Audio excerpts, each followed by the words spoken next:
Hello and welcome. Wherever you are in the world today, thank you for joining us for the Rise Traveler, Unpacking Conversations of Sustainable Travel. We are here to talk to eco-minded and socially conscious travelers, diversity and inclusion specialists, wildlife conservationists, environmental activists, and anyone using travel as a way to uplift and inspire. Together, we will go a step beyond the Instagram-ready world of travel and take a look at how travel can be a source of growth and development for all people and all communities. This podcast is an extension of the Rise Travel Institute, a 501c3 nonprofit committed to empowering young travelers through educational programs, research, study tours, and scholarships. Visit risetravelinstitute.org to learn more.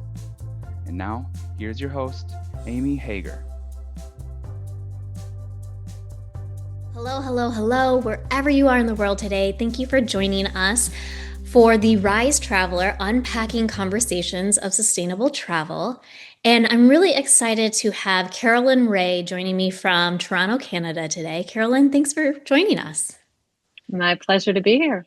So one thing, I guess what ties you to the Rise Travel Institute is the partnership that we have with an organization that you're the CEO of called JourneyWoman. And so can you tell me a little bit, give us a little bit about your background, about the organization and the work that you do in this world? Well, JourneyWoman is the world's first solo travel website for women, founded in 1994. Okay. And it was started here in Toronto by a Canadian, Evelyn Hannon, who was really recognized as the very first solo travel writer in the world. So meaning, creating a website, creating a community. And she passed away in 2019. Okay. And her daughter and I are friends. Her daughter, Erica M., who's a wonderful, wonderful friend of mine, invited me to take over her mother's legacy in 2019 and carry it on. So it was an interesting time for me. I was not prepared to do this kind of thing. Although I was a traveler, wasn't really on my radar as my next opportunity. Yeah. Wow. Well, one, what an honor. And Yes.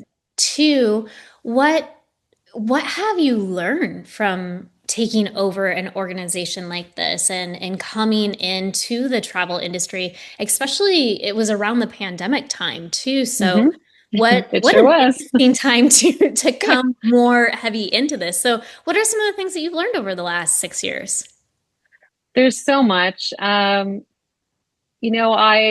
had a career before this of consulting and marketing communications, and I was very satisfied with that career when I left it in 2018. Mm-hmm. All of the skills I learned have been invaluable with this, with JourneyWoman, because there were so many challenges. You mentioned the pandemic. That's definitely one of them. Another one was I was coming into an industry where I knew nothing about travel other than being a traveler myself. Yeah. I really knew nothing about the industry and the way that it operated. I had to learn a whole new career of travel writing. So even though I had been a writer and written, I've always thought writing was one of my greatest, if possibly my only skill, but writing is the thing that has kept me through all my career changes, from the time I was 20 years old. Yeah. But I also recognized that I had to learn how to be a travel writer. And to me, travel writing is something that not everyone can do. You have to learn it. You have to practice it.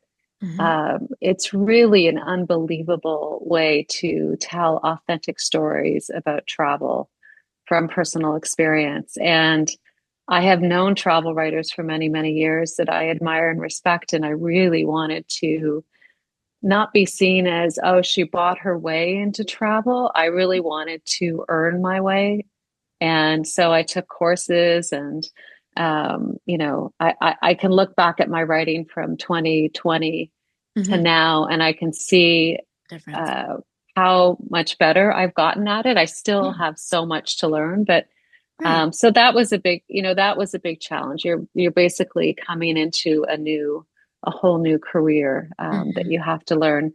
And I think the other really big challenge was, I thought that I had bought a website. I thought, and the website was 25 years old, and I knew I was going to have to build a new website. But what I actually bought, per se, was this 25-year-old community of really passionate, dedicated women who loved and adored Evelyn. And so the idea of how do you transition from Evelyn to Something me different. or something different? And I'm not really the kind of person who wants to be in the spotlight. I don't want JourneyWoman to be equals Carolyn Ray. I want JourneyWoman to represent the voices of all women. And so I've made a transition from Evelyn to JourneyWoman. That has been challenging at times, but I think it's better for me. I just don't want to be, I don't really think of myself as a blogger or an influencer. I really want JourneyWoman to be a brand that will be sustainable for many, many years to come. Yeah, and I love that about your story. And, personally, I work in the nonprofit space and work really heart-centered, mission-driven businesses that they realize even though they have a really great idea and a great platform, they want to create this larger movement that's not just one person. It is about that larger community in that place of growth. And even when you talk about the growth that you've had, once coming in to the travel space, I think that so much aligns with what we're doing here at Rise because it is a continual learning. And, we want travelers to practice and promote responsible, impactful, sustainable, and ethical travel. But none of us are really born with that knowledge. And so it's through that experience, it is through the reflection of realizing, wow, I probably could have done that or should have done that or said that differently, and knowing for the next time to improve upon it. So I love that you're giving yourself that space to go through that journey and to have that very human experience. Yeah. And the fact that you're really open and sharing with it, because as a CEO, I know sometimes it feels like, you need to be on top of your game and know all the answers and know all the things. But the honesty that you bring to JourneyWoman, I think is really, really clear that we are all in this together and we're all learning together.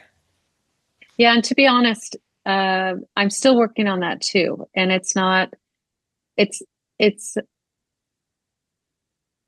I'll say when I was a CEO at my last company, you weren't always rewarded for being vulnerable and open and transparent. The way I grew up in my career was you always had to be strong. You could not show any signs of weakness. And even and as a woman leader, I found that very, very hard sometimes. And I learned the hard way that even when I was open and transparent, and even today, I would say it still happens sometimes, you're still judged for it. And so it's still hard, but I honestly could not be doing what I'm doing at JourneyWoman had I not had all of that previous experience. And developing resiliency and developing a bit of a thicker skin has been really important to me. I could not do JourneyWoman as a 35-year-old. There's just no way. And I think the other thing that I have learned that I really believe in, and you talk about sustainability, is that I can use JourneyWoman as a platform for really positive change. And so, for example, we don't write or cover or go on press trips for large cruise ships. We focus on women-owned businesses. We have 25 or so writers who are all women, most of them over the age of 50.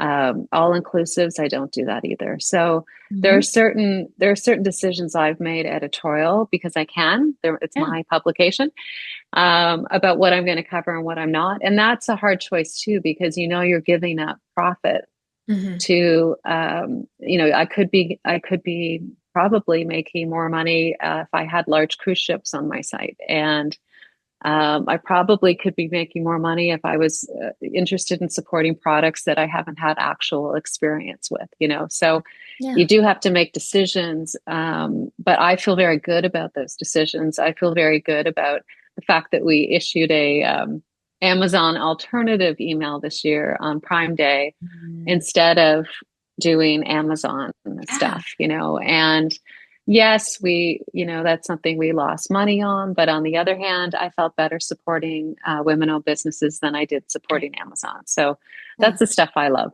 I love that. I really, really do. And again, like what a beautiful platform in order to do that and to really share the thought leadership.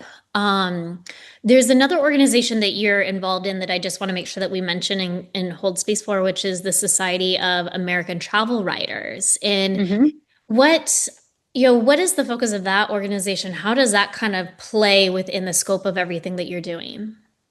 Well, I am the Canadian chair, which actually ends next month. I've Okay. been the chair for 2 years, and prior to that, had other roles on the executive. So SATW is, I think that it's very important for travel writing to be considered a craft and a profession. Hmm. And I think organizations like SATW, we're volunteers, but are committed to preserving ethics and integrity when it comes to travel writing. And so when I look at my own travel writers, I'm generally hiring writers who are accredited travel writers, Mm. and looking for women who have been doing travel writing for a long time. So I think we forget sometimes about how important integrity is in travel writing, and it's a very hard job writing an article, going on the trip, researching, fact checking, interviewing, all of that is much, much harder than putting together, for example, a video or something like that.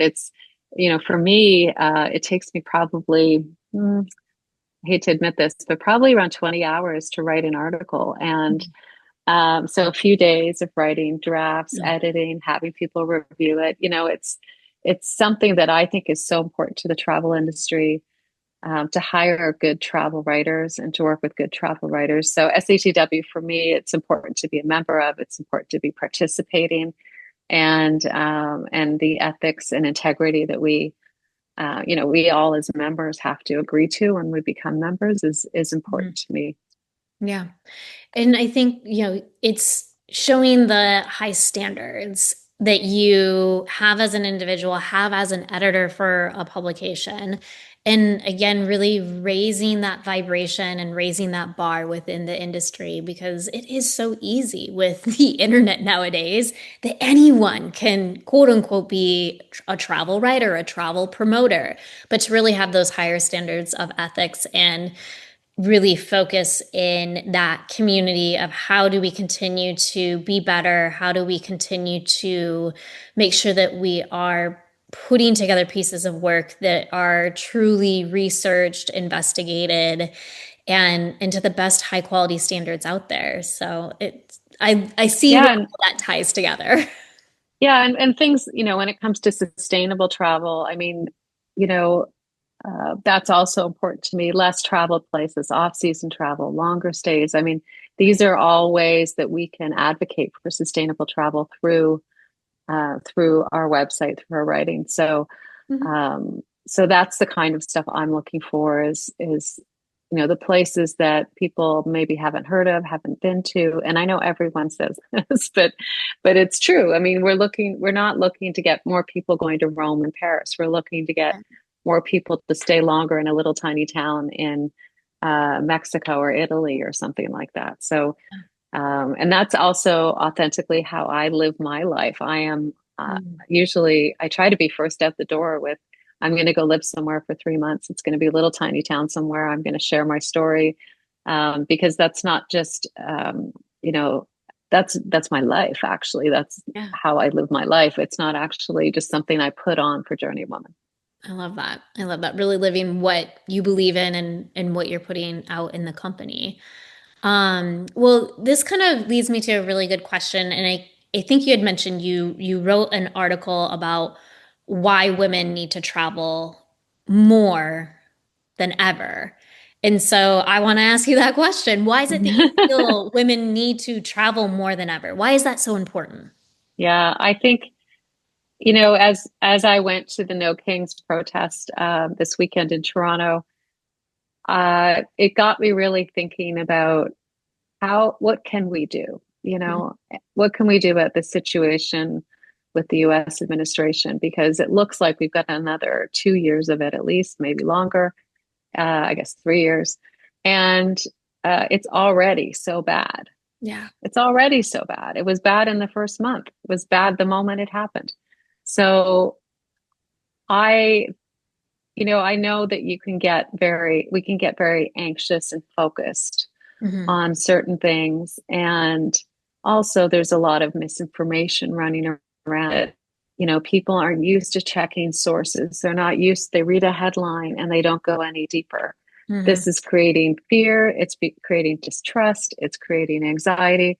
I would like to see more women, especially more Americans, get a passport and get out and see the rest of the world, because I think this is how we build connection. It's how we build understanding, empathy, gratitude. And also it's not just that, it's also as we get older, we're thinking more about what is our legacy? What is our purpose? Perhaps there's a woman who has just lost her husband, and they always traveled together, and she's wondering, how am I going to, what is my life going to look like now? And travel can be a wonderful way for new friendships as well, to, activity levels, health, longevity, all of this. I mean, there's so much science around Yeah. the positive benefits associated with travel. So women make most travel decisions. Women spend the most on travel. In our segment of women 50 plus, 98% of women are making travel decisions Yeah. and spending money. And we have money. We're empowered. We're self-empowered to spend money. And so what I want to do is kind of help women focus in the right way. I Mm. would say, okay, cruise ship or long stay in a little tiny town somewhere, long stay in a little tiny town somewhere. Yeah. That's what I'm trying to do, is help women make good choices about where will they invest their money and their time and their resources, and not just take the easy path because you saw an ad come up on your Facebook. Yeah. No, I get that. And I think, part of the work that I'm doing in this world, a lot of the women business owners that I work with believe that women really do have the power to change the world. We do. We just haven't had the platform or the courage to use our voices to do so. And I think that is one thing that I'm seeing a shift as an American in the States in the time that we are currently in. With the current administration. And so I'm a little bit curious though, like when you think about travel and tourism specifically under the Trump administration, how have you witnessed that affects that are Canadians traveling to the US less? Are you hearing stories, or what are some of your personal experiences when it comes to actual traveling into the US because of the current administration decisions? Yeah, so I actually grew up in the States. I lived in Florida till I was 21, I guess.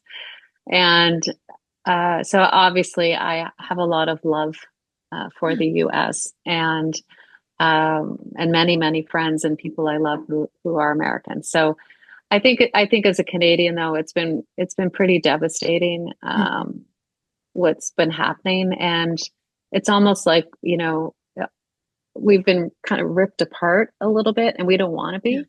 Yeah. And so, yes, many Canadians have said they're not going to the US for the next 4 years, actually. So Yeah. we've seen the free fall that's happened in US tourism from Canada. We've seen reduction of flights. We've seen, all Mhm. kinds of impacts, financial impacts from Canadians not traveling to the United States. And then also, I think you've seen a lot of Americans who have said, I'm not going to travel in my own country. I'm going to go and Mhm. find other places to go. And in fact, I'm going to come and support Canada. Yeah. So there have been a lot of changes because of travel. I Yeah. have not had any personal experience of traveling to the US yet because I haven't. Mhm. And And I will actually, I do have a trip planned for business that I will do soon. Mhm. I'm kind of looking forward to it to see what will the Yeah, what will it experience be be like? like. Yeah. But we also know from our research, one of the things I think that's happened is Americans have become fearful of traveling outside their own countries. And our research indicates that about 5%, which isn't very much, of Americans felt any kind of animosity when they traveled overseas. So you see Mm. headlines about this, but every single American I have met on my travels, and there have been many, has first of all apologized to Yeah. me as a Canadian, and then secondly, just exhibited the most wonderful values of generosity and kindness. And I think that's what Americans need to do. They need to get out there and they need to show the world it is not what you're seeing on TV. It is not what is being projected from the U.S. administration. Yeah. And that is the best solution for Americans to get out there and show the world that everything, that they haven't changed. Because Yeah. I think that's the fear, right? Exactly. Is that somehow this is representative of everybody, and we know it's not. Yeah, yeah. And I think even when I think about my own personal story, I'm very comfortable traveling out of the US and have traveled multiple times this year out of the US and still will go multiple times. And it is interesting having conversations with people in different countries who are from there and them asking, what is it actually like to live in the United States? Is it like what the news portrays? And then there's also this flip side part where my family is scared to leave the US because they may not be able to get back in because I've of heard what that too. they're hearing. And so, my mom was always like, well, if you can't come back to the US, what are you going to do? She's mostly worried about my cat. And one, I'm going to be able to get back in and we will figure it out. It is a-okay. But this isn't something that's going to stop me from traveling. It's not something that's going to stop me from having conversations. And I think you're right. By having conversations, leading with kindness and curiosity, and acceptance of each other's lived in life experience is what's really going to help us, I think, come together to develop that really larger systematic change. And that's something truly that RISE Travel Institute really stands for. And so I'm curious, I know that your upcoming trip of leaving this Canada and coming into the States is not too far around the corner, but even if you can use that crystal ball to look further forward, how do you see the future of travel for the industry of tomorrow, especially for women, especially for that demographic that you really serve and write for? Well, our goal, and I think it's very aligned with Rise, is to create a more inclusive world, um, and part of and inclusive meaning everybody feels welcome. There's not fear, that you feel safe, perhaps that you can afford to travel. Yeah. So we have a number, we have a women's travel director where we represent women-owned businesses and try and help them build their brands and their relationships with women over 50. I think that's part of it. We are advocating for a reduced, low or no single supplement on travel when women want to travel on their own. Hmm. Why are companies charging double? I think that needs to change. That has to do with access to travel. Yeah. And, we want more women to travel. We want to see women out traveling. And because it's also about, I think, reaching your potential as a human. Hmm. And as someone who travels now almost all the time, I think when you have a better understanding of the world and of yourself, because travel can often be about self-discovery as well, Yeah. and finding purpose and these things, we kind of throw these things around, but they actually are real. They really do happen. Right. And I think it does create a world where people have better understanding. And so what I would like to see is I would like to see, women being less afraid of a headline, Hmm. and go talk to somebody who's traveling, go talk to an actual person who has been out there and turn off the social media, turn off the TV, and go have some conversations and find out what it's really been like, and try to put the fear aside and just take that first step and give it a go. That's what I would like to see. I love that. I love that. And you had mentioned a little bit earlier about legacy and leaving a larger legacy with JourneyWoman. But I am curious, can you expand a little bit more? What legacy do you want to leave behind in this world? That is such a big question for a Friday afternoon. I know. Oh my. You know what? At the end of the day, I have discovered that there are very few opinions that matter to me. And I mean that in the nicest way possible. Yeah. But I think what I really want is I would love my daughter just to say she's proud of me. Okay.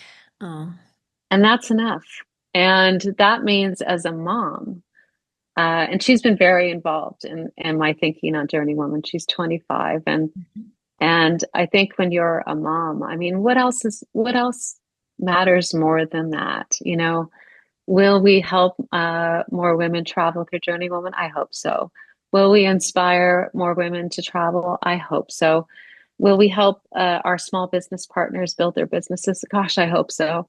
I want all of those things, and I also want to, make Evelyn proud of this gift that she and Erica gave me to continue on with her business. And I've always said one of my most important metrics is when I get a call from the family, from Erica or her sister Leslie, and they say, "Hey, we really like what you did," or "We're really proud oh, of you," or something yeah. like that. I mean, that's to me the metric. It's not about profit. It's not about how many people are on my mailing list. Like all of that stuff, it's just numbers, right? Right. It's really about, what do the people closest to me believe and see me do every day? And if I have my daughter and my partner saying, "You did a good thing there," then I'm pretty good with that. I love that. I love that. I think that's a very good answer. Well, Carolyn, thank you so much for diving in with us today, sharing a little bit of from your perspective from the travel industry within itself, especially the women travel industry, but also as a Canadian and everything that's going on in the US. Was there any last comments or ideas that you wanted to share that I didn't get an opportunity to ask you about? I think the only thing I'll say is, this situation with the US is not going to last forever. Yeah. And I've traveled to places where I have seen, dictatorships, authoritarian regimes. We've all seen this in our travels, and the impact is going to last a long time. That's going to, there will be impact from this, but it won't last forever. And we have to keep the faith. We have to keep Mm. talking, sharing, supporting each other, using our voices. We cannot stop. And so I will continue to do JourneyWoman as a way to advocate for women and to advocate for inclusivity. And and I just hope that other women and organizations continue to do the same. And I know that Rise is out in front on that too. And Yeah. I just don't think we can be afraid. We can't be afraid of what might happen. We have to do what feels right to us and live with our values and live with integrity. I just think that's the most important thing, because I can't imagine if I didn't do something. I just can't imagine just like watching. And when I have this unbelievable platform and I have these amazing women who are part of it, my writers, my community, my partners, we have this ecosystem that we can really use. And why wouldn't we? Why Yeah. wouldn't we? So I don't want to live with that kind of regret. And every time there's a moment where there's something happening in the world, I always wonder, what can I do? What can I do? And sometimes I have a solution to that, sometimes I don't. But But I don't think we can stay silent, and I think we must absolutely use our voices and our vote and anything at our disposal to create change. Mm. I completely agree with you, and I think that is a wonderful way to wrap up our conversation today. So thank you so much for joining me and for your partnership with Rise and for your vision to really help raise that vibration of the planet. Thank you, Amy. And that brings us to the end of our journey today. So if you liked what you heard and you'd like to hear more, please subscribe, like, and comment. You can follow us at Rise Travel Institute.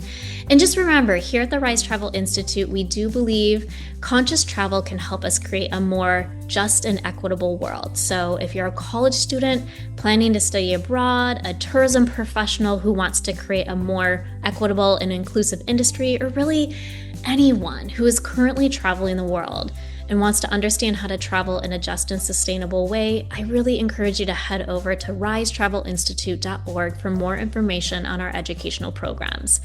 And we'll be back soon with another episode. But until then, keep roaming, keep learning, and continue to be a Rise Traveler. Bye-bye.